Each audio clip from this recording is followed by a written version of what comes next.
So I'm just cycling up this wee hill and I see this and I'm like, wow, well, I never seen anything like that before in my life.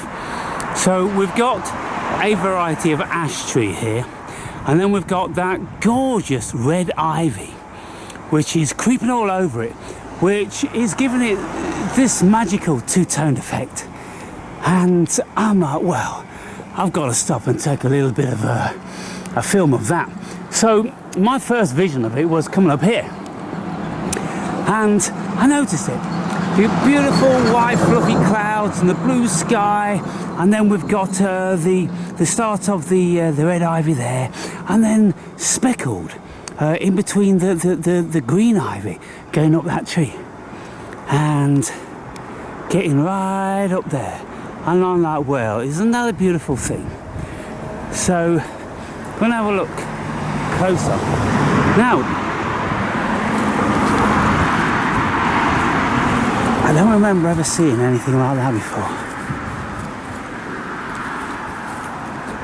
And I don't know whether its natural state is red or whether it's its autumn condition.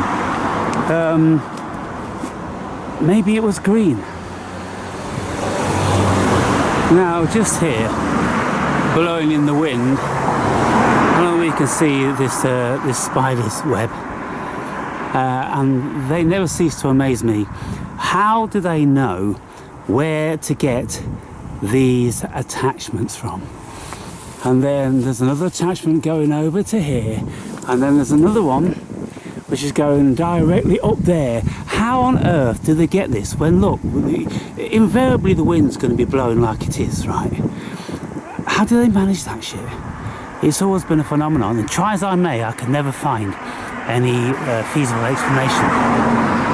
Because it seems to me that that spider would have to know, it would have to take advantage, and it would have to look around to see where it's going to be attaching these threads. Because look, it wouldn't just start to make a web there out of thin air if there was nothing else around. So that spider has to be aware of its surroundings, and it has to have a vision which will tell it that it's got certain points, the amount of points that it needs, 4 or 5 or 6, how many it may be.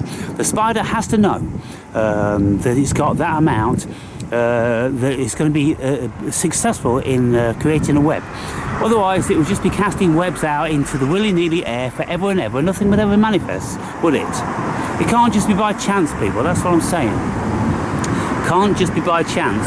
So there's one here, then there's one behind it. There's another one up there. There's one there. There's loads around here. And this particular variety of spider, very common spider in Britain. So I'm looking now. Got to get in here a little bit. Oh my goodness. Trample this down a little bit because I just want to get a closer look.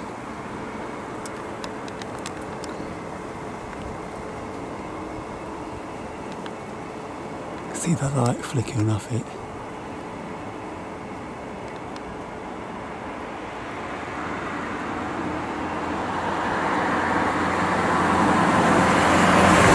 So we've got a green variety, but that's a different variety because the leaves are shaped different. So we've got two varieties there,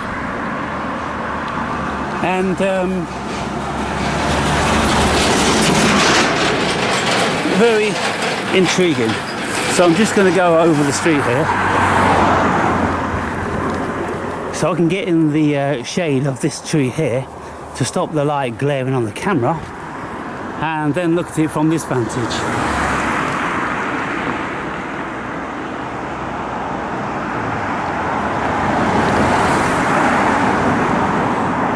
Now, one thing that's significant about what I'm showing you here, people, it's not just some boring vine growing up a boring tree and, oh yeah, well, everyone can see that, oh yeah, it's all right. No, the important thing is noticing these things.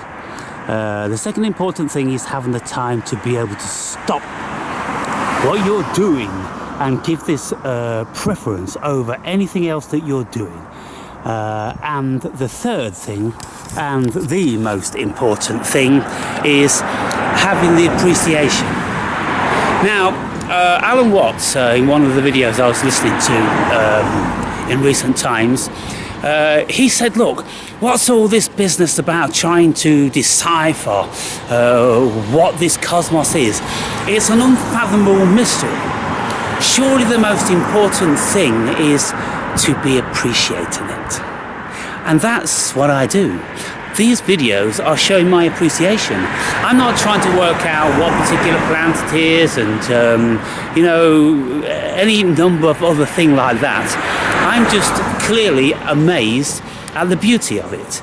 And it struck me, and I remember this now to the day I die, because I've never seen a variety like this before. I've never seen red ivy crawling up a green tree.